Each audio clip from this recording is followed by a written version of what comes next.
here's the thing, Rory. You've already had a successful career. You didn't have to go this route. And yes, you could have gone into the real estate. You developed the passion for finance, but I think the biggest thing that you said there is that you, at the end of the day, you wanted to help people. You wanted to be of service to people. So you were looking for the opportunity that was going to give you the most value, to give you the opportunity to add the most value to people directly, right? After this time, after, you know, all this time in business, whether it be entertainment, whether it be the insurance services now, you've had success. You don't have to keep putting information out there. You don't have to continue to work with people, work with individuals or young entrepreneurs or mentoring, you know, other individuals who are starting their careers or maybe at the middle point of their careers and leveling up. What keeps you motivated, Roy? Like, why don't you just say, okay, I'm good, I'm gonna chill and just vacation and enjoy my house and just be good? Well, you know, there's a scripture that says that just man leaves an inheritance for his children's children's children. Mm-hmm.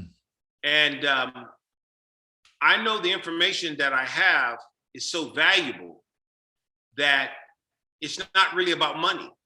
Right. What it's really about is giving people information. And you mentioned value. I always tell people when value is made clearly, decisions are made easily.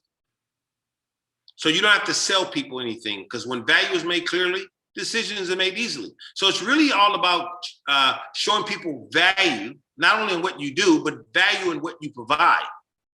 Yeah. And I know the information that you have, the information that I have is so valuable to young people coming up today, because today young people are still given the old psychology of going to school, get a good education, get out, get a job.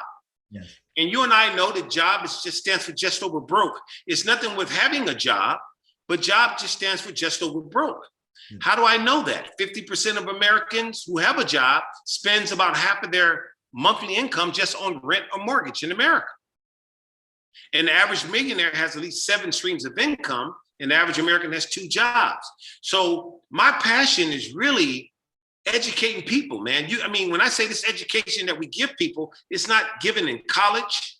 It's not given in school. Yeah. So we are very, very valuable in the marketplace. And we got a lot of things that we fight against. We fight against not only the industry, we fight against Wall Street. Mm-hmm. Because when we talk about life insurance versus talking about securities and things of that sort, it's 2 psychologies. Yes. You see? So I think people need to know that there are unsecured accounts and there also are secured accounts on both tracks. And we need to give people the education on both sides. But I'll tell you this, when people work on their jobs, whether it's 10 years to 30 years, and they have a 401k or TSP or 403b or 457, the average American don't even know that these are Internal Revenue Service tax codes. Mm. But when you think about people's retirement money sitting inside of annuities, that's a retirement vehicle. That's a life insurance vehicle. Right. And see, what we find is the hidden secret, and I don't want to go too far with this, but the hidden secret is you can't get away from life insurance. When you walk inside of a bank and you see the bank says the FDIC only insures your money up to $250,000. Well, the FDIC insures the bank. So who has the money? The same bank that people put their money in. And I'll just say this, on average, in America, banks give us about -1%. We know that, -1%. I can go down to the decimal, but let's just say -1%. And then when we look at inflation, I call it the silent killer. Inflation right now is about 4.5% in America, soon to be more. So we have to think about that. If the bank, we have to think about that. If the bank is giving us -1% and inflation is 4.5%, you got to have at least 5% or greater just to even beat taxes and inflation. So you can literally be saving money today and losing at the same time, because every year taxes and inflation goes up and then the value of our money goes down.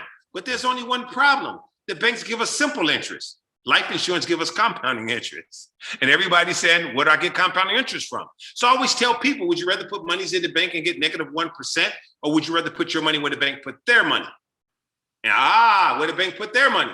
Well, the bank do a few things. The first thing the bank do, Federal Reserve, fractional banking, which you know about, fractional banking. Well, during the pandemic last year, the banks were not required to keep any of your deposits. Right now, by law, banks are required to keep only 10% of our deposits. That's it. So if I put $1,000 in the bank is going to keep 100, but invest the 9. We don't know where they invest the 9 at and how they invest the 9. But here's the thing I always tell people. The same bank that you save money in doesn't even save your money. So don't you want to know where your money goes? Well, banks do fractional banking, as I said that also too. Banks also are heavily vested in life insurance. They get involved with home loans, student loans, credit cards, stock market, S&P 500, Standard & Poor, but banks are heavily, heavily vested in life insurance. It's called BOLI, bank-owned life insurance. The banks were so infatuated with life insurance last year, Rod, that the banks in America purchased over $190 billion in life insurance. So now people say, what did they do with that life insurance? They took that life insurance and they covered their execs and their employees. They take the cash value that's in life insurance and they do fractional banking. Yep. And guess what? All of it's tax-free. And we'll talk about that as we go along. That's it. That's it. Those the deferred compensation plans and all those executive packages where they can have a lot of income, but they can minimize that tax liability by throwing it into those insurance vehicles. Yes, exactly. And I always tell people, BYOB, be your own bank. We can do the same thing the banks are doing. I was gonna say, and then they can accrue that cash value, draw on that cash value, and transfer wealth. There you go. Right, right. So this conversation we having, man, listen, they're not getting this anywhere. You're not going to get this anywhere. They better take this and run with it. Oh, it's serious business. We start putting this out there. You're going to be getting some phone calls and DMs and messages with some questions. Indeed, I mean, we've had a chance to interact on just a few different occasions. One time, I'm listening to you, speak, in a forum where how we got connected. We had a conversation. Now we're having a conversation. Every single time I'm learning something new. No, we brothers, man. Come on, man. We brothers. It's bigger than that. I'm learning something new myself. So question I always like to ask, it's called You Should Get a License, right? And we want to say, well, why? Okay, I can learn, financial literacy and I can handle my own business, but why should I get a license? So can you tell me, like, how is your life different? You had a fabulous life before getting a license. You got a fabulous life afterwards.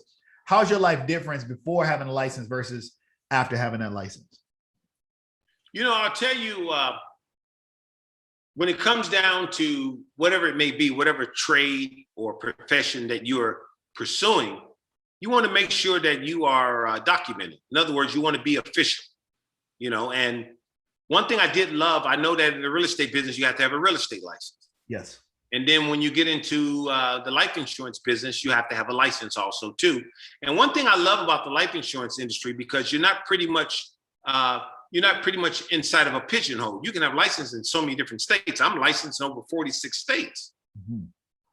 But when you really think about the opportunity that we have to be able to not only help countless amount of individuals, also you have this is one business where you can really change people's lives.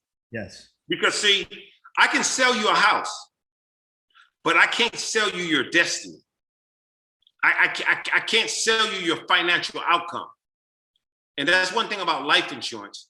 Whether we like it or not, we really are used to really go in and help people to prepare for their future, right? Yes. So I love the fact that by having a license and having the ability to be able to do a lot of things, especially today, like right now, today, it's crazy because we've gone from brick and mortar to click and order. And it's funny because before the pandemic, my business was about 85% face-to-face in the office. So now it's polar opposite. It's about 85% technology and the difference in the office face-to-face. And I've seen about a 90% increase in my business during the pandemic. And this is a business that is pretty much untapped. You're in the right place at the right time. I always tell people this. We have $13 trillion sitting in US banks earning less than 1%. If you're in this business, you better get a piece of that. $13 trillion sitting in the bank earning less than 1%. And you have access to show people how to get more interest, not only more interest, plus one thing nothing else can give you. Stocks can't give you this. Investments can't give you this. There's one thing that no investment can give you is guarantees. And life insurance can give you guarantee.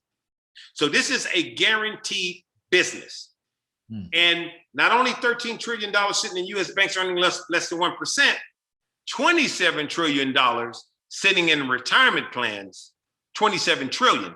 And we have 1 million baby boomers retiring every single day that needs help. This is a $38 trillion business. We have our fingers on the pulse. You can go Google, go Siri, what is the highest paid industry? What industry carries the most millionaires? And they'll tell you, financial services. So if you're in this business, you're at the right place at the right time. However, you got to be an entrepreneur, not a wantrepreneur. There's a big difference between an entrepreneur and a wantrepreneur. And wantrepreneur is someone who wants to do it, but don't do what it takes to make it happen.